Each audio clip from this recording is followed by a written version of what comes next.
अब साहब क्या बन रहा है? चीजें हमारे पास खरीदने के लिए कोई पैसे हैं नहीं। India announced Rs 200 crore, $25 million development aid for Afghanistan in budget 23-24।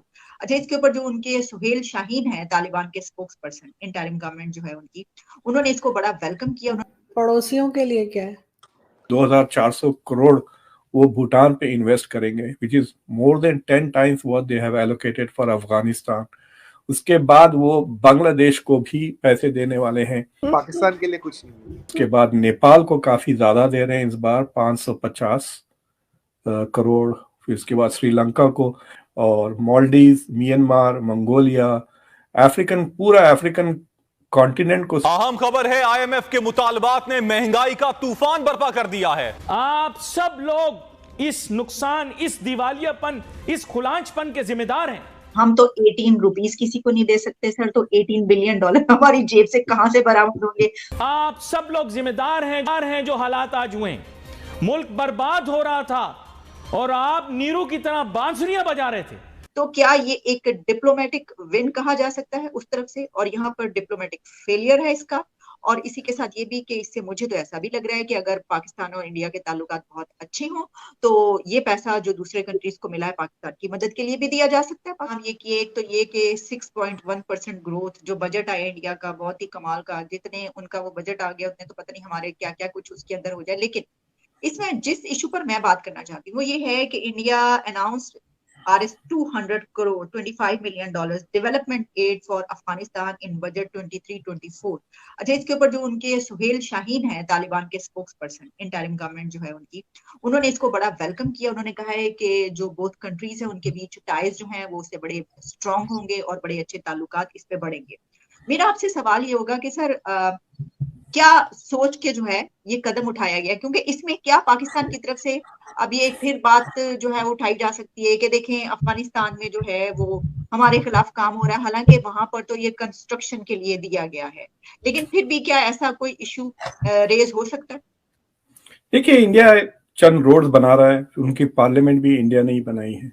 तो मैं देख रहा था budget, it is actually increase from last year 170 crore India ने एलोकेट किया था अफगानिस्तान को, और India has allocated 200 crore now this year for Afghanistan. It is a very interesting thing.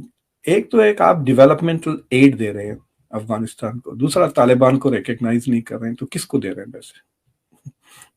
So I have a feeling कि इंडिया से कि गवर्नमेंट कोई भी हो, हम ये जो प्रोजेक्ट्स कर रहे हैं इसको फिनिश करेंगे, and these are beneficial for Afghans and it will also increase India's goodwill. So basically वो without recognizing the Taliban, they are continuing to build goodwill in Afghanistan. ये ऐसे हथियार या टीटीपी या इनको उनको नहीं दे रहे हैं। आपको याद है जब अफगानिस्तान पहली बार जब काबुल पे कब्जा कर लिया था 2021 में, तो पाकिस्तान की मिलिट्री और आईएसआई वगैरह के जनरल्स वगैरह गए थे, याद है, विजिट करने। तो वहां पे इस तरह की India doesn't do this kind of things वहां पे ना। Most of it is building goodwill with the Afghan. आपको पता है कई सालों तक अफगानिस्तान की क्रिकेट टीम दिल्ली में बेस्ड थी, दिल्ली में वो प्रैक्टिस करती थी क्रिकेट वगैरह। So India is trying to nurture Afghanistan and is trying to play the role of big brother. मैं देख रहा था बजट में, काफी इंटरेस्टिंग बजट है। मैं आपको बताता हूँ उसमें किन किन कंट्रीज को पैसे दे रहे हैं। सबसे ज्यादा पैसे जो दे रहे हैं वो भूटान को दे रहे हैं, which I found very surprising. 2400 billion dollar, यानी 250 मिलियन डॉलर के करीब, 2400 करोड़ वो भूटान पे इन्वेस्ट करेंगे, which is more than 10 times what they have allocated for Afghanistan. उसके बाद वो बांग्लादेश को भी पैसे देने वाले हैं, कुछ 200 करोड़ के करीब। और फिर उसके बाद नेपाल को काफी ज्यादा दे रहे हैं इस बार, 550 करोड़। फिर उसके बाद श्रीलंका का थोड़ा कम हो गया है सपोर्ट, और बांग्लादेश का तो उतना ही है जितना अफगानिस्तान को वो दे रहे हैं। और मालदीव, म्यांमार, मंगोलिया, पूरा अफ्रीकन कॉन्टिनेंट को सिर्फ 250 करोड़ है, यानी अराउंड $30 मिलियन। सो इतनी जो बातें की हैं वॉइस ऑफ ग्लोबल साउथ वगैरह, उससे मुझे नजर नहीं आ रहा है। मैं वो बजट का वो हिस्से का स्क्रीनशॉट आपको भिजा दूंगा. You can insert it so people can see कि किन किन कंट्रीज को वो दिए हैं. जी but there is a but. India has done अपना डेफिसिट उन्होंने कट किया है मेरे ख्याल से कुछ 6.5% से to 5.9 इस बार. So the deficit is lesser this year than last year.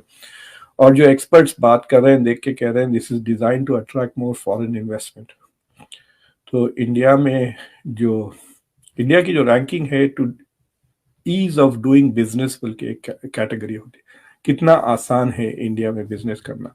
चंद साल पहले 180 था. बहुत मुश्किल था इंडिया में बिजनेस अच्छा, करना. उसके बाद फिर हमने देखा कि इस वक्त जो है खास तौर पर इस बजट आने के बाद तो ऐसा महसूस होता है, और काफी दिनों से ऐसे ही कहा जा रहा है कि इंडिया वहां से ज्यादा करीब है अब, और वहां पे डेवलपमेंट के लिए काम भी हो रहा है, जबकि पाकिस्तान के ऊपर वहां से हमले हो रहे हैं.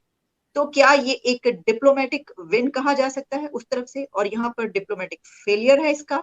और इसी के साथ ये भी कि इससे मुझे तो ऐसा भी लग रहा है कि अगर पाकिस्तान और इंडिया के ताल्लुकात बहुत अच्छे हों तो ये पैसा जो दूसरे कंट्रीज को मिला है पाकिस्तान की मदद के लिए भी दिया जा सकता है. पाकिस्तान पड़ोसियों के लिए क्या है?